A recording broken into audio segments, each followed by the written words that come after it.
Bonjour à tous et bienvenue dans Voyons voir. Cette semaine, direction la Drôme provençale pour profiter de la récolte des olives.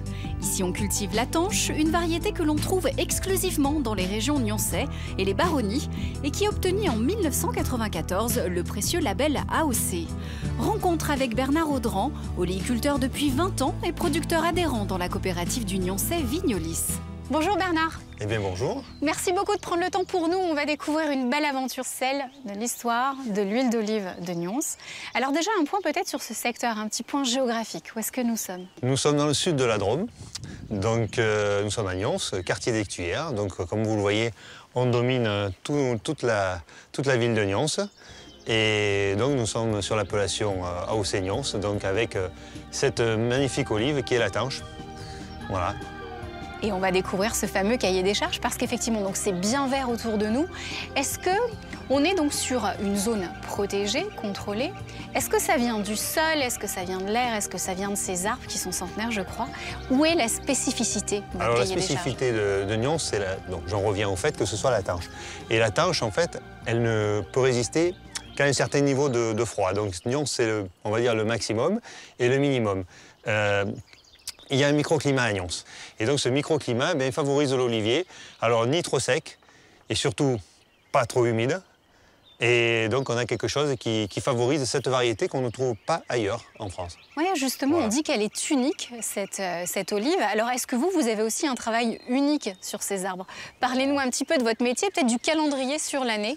Comment est-ce qu'on est oléiculteur? Le calendrier sur l'année, on va déjà démarrer la floraison qui se situe au niveau du mois de mai-juin.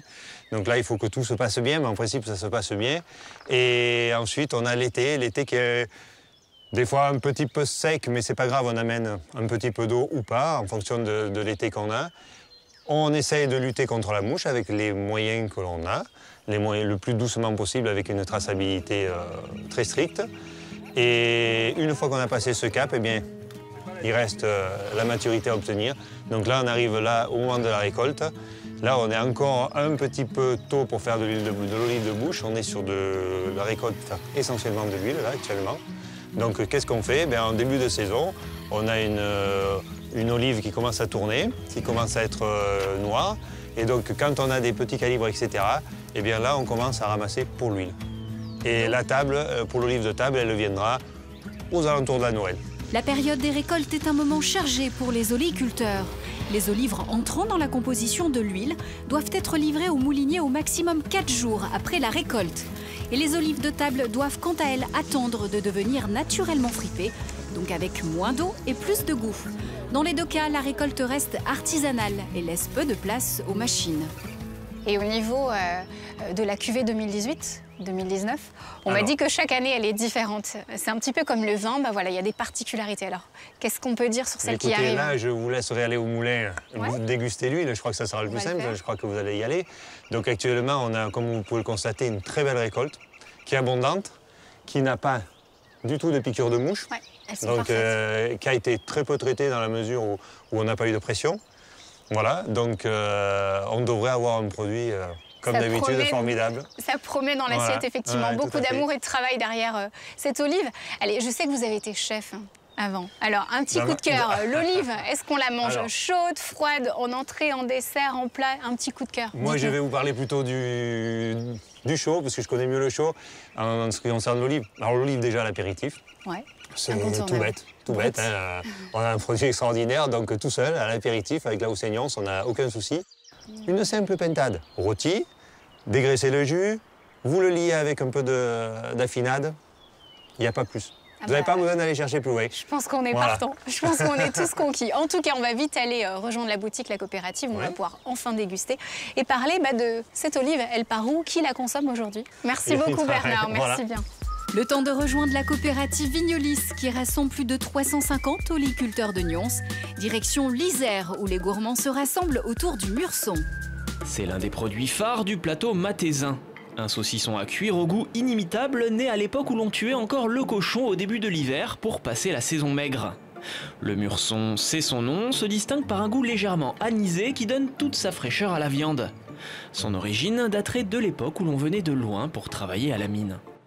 Ah, les origines, il y a un long débat, un très très long débat. On ne sait pas si ça vient d'Italie ou de Pologne. En tout cas, c'est un produit d'émigration. C'est-à-dire que les gens, quand ils sont venus travailler sur la matésine, ils ont apporté leurs recettes, ils ont apporté leurs touches. Et puis ça s'est marié avec ce qu'il y avait déjà sur le plateau. Et donc on a trouvé les plantes du coin et le saucisson. Donc ça a permis de créer un tout nouveau produit qui à l'époque permettait de nourrir les gens. La société Mode Viande à la Mure est spécialisée dans l'élaboration et la distribution des produits du terroir mathésin et en premier lieu dans celle du Murson. Celui-ci se fabrique avec de la viande de porc exclusivement. L'épaule apporte la structure du saucisson, la poitrine son côté moelleux. On trie la viande puis on la hache sur une coupe au couteau mécanique pour lui garder une consistance plus épaisse et rustique avant d'y ajouter les ingrédients qui le différencieront d'un saucisson à cuire ordinaire.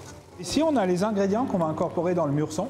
La betterave qui va permettre de garder sa couleur rose à la viande, le sel, le poivre et les épices qui vont permettre de conserver le produit et de lui donner du goût.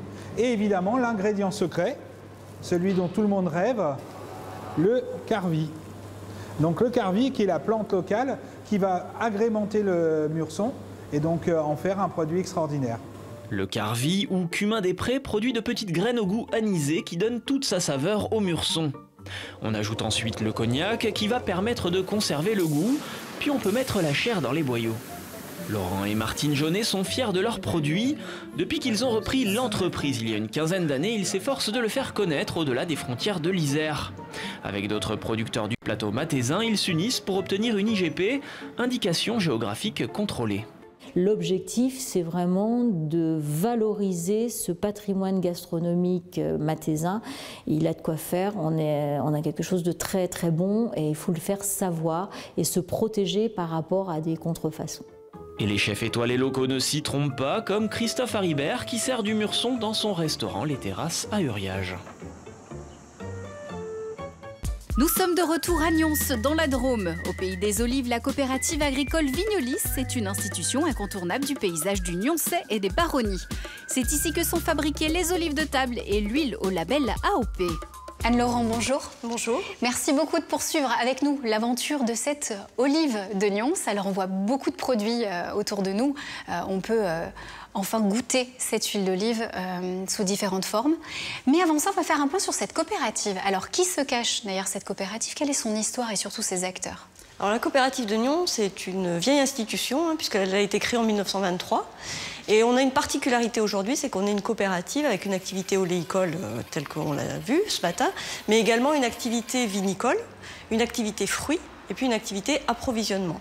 Et ça, c'est une particularité parce qu'une coopérative avec 4 activités qui fournit un service à ses agriculteurs, je dirais, conséquent, est un petit peu une exception dans le paysage des coopératives françaises. Sur la partie coopérative, nous avons 1150 adhérents. Plus particulièrement des adhérents qui sont oléiculteurs, on en a 350. Et ces agriculteurs représentent à peu près la moitié de la production d'huile d'olive et d'olive de Nyons en appellation d'origine, puisque nous produisons à peu près 200 tonnes d'huile d'olive par an et 200 tonnes d'olive noire de Nyons par an également. Alors, quelles sont les palettes de produits qui sont fabriquées ici à la coopérative? Alors, la coopérative, à partir des olives fraîches qui nous sont livrées tous les jours, en fait, on produit de l'huile d'olive, on produit des olives noires de Nyons, et puis, une fois que ces olives noires de Nyons sont prêtes à être consommées, on peut faire des tartinables.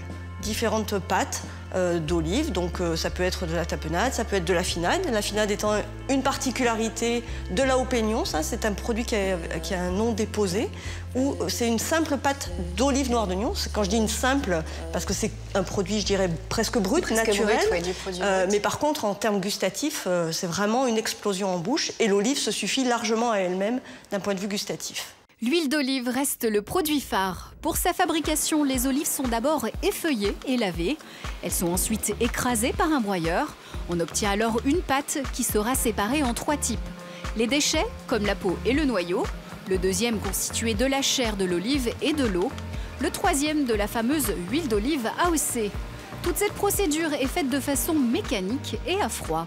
On comprend bien qu'ici, les locaux ont la chance d'être à la source. Ils ont les produits, ils ont les oliviers sous leurs yeux.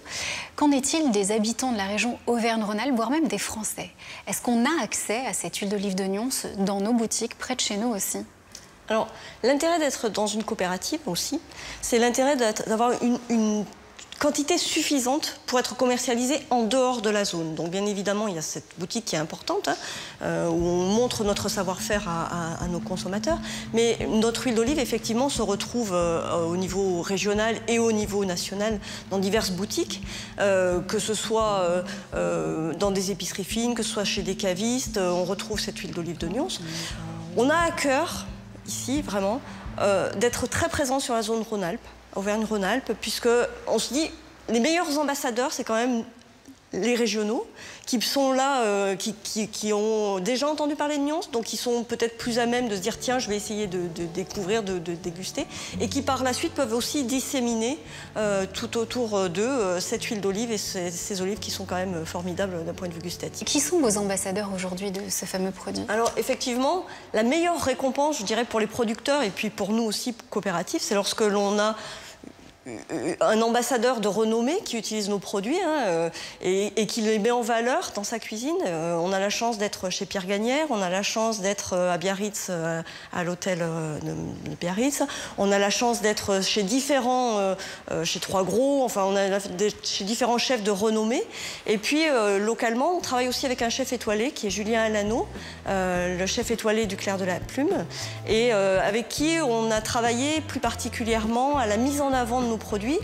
Et on a travaillé avec lui récemment à la mise au point d'un produit qui est une macération d'olive noire de Nyons dans une huile d'olive et avec un goût vraiment inattendu sur de l'huile d'olive puisqu'on retrouve notre goût d'olive noire de Nyons dans cette huile d'olive. Et là vraiment c'est un produit, lorsque les clients goûtent ce produit-là, ils sont vraiment surpris parce qu'on a une huile d'olive de Nyons qui a celle qui est en AOP, qui a une typicité donnée, qui est très douce, mais qui néanmoins garde quelques côtés herbacés. Sur cette huile d'olive dans laquelle a macéré des olives noires de Nyons, on est sur une palette aromatique complètement différente. Et là, effectivement, on a trouvé un partenariat, je dirais, avec ce chef étoilé qui nous convient à tous les deux, puisqu'il met en valeur nos produits, il les cuisine de façon admirable et on travaille également à développer de nouveaux produits avec lui, de façon à mettre en avant le savoir-faire à la fois des producteurs et à la fois de la transformation. Anne, il ne nous reste plus qu'à espérer l'avoir au pied de notre sapin, tout simplement. Ouais. Merci beaucoup, en tout cas, pour cette belle aventure que vous nous avez racontée aujourd'hui. Merci. Pour respecter l'exigeant cahier des charges de l'AOC, les oléiculteurs devront attendre autour du 20 décembre pour récolter l'olive de table. D'ici là, l'espace Vignolis vous accueille pour la vente de ses produits maison, son comptoir de dégustation et la visite de son musée de l'olivier.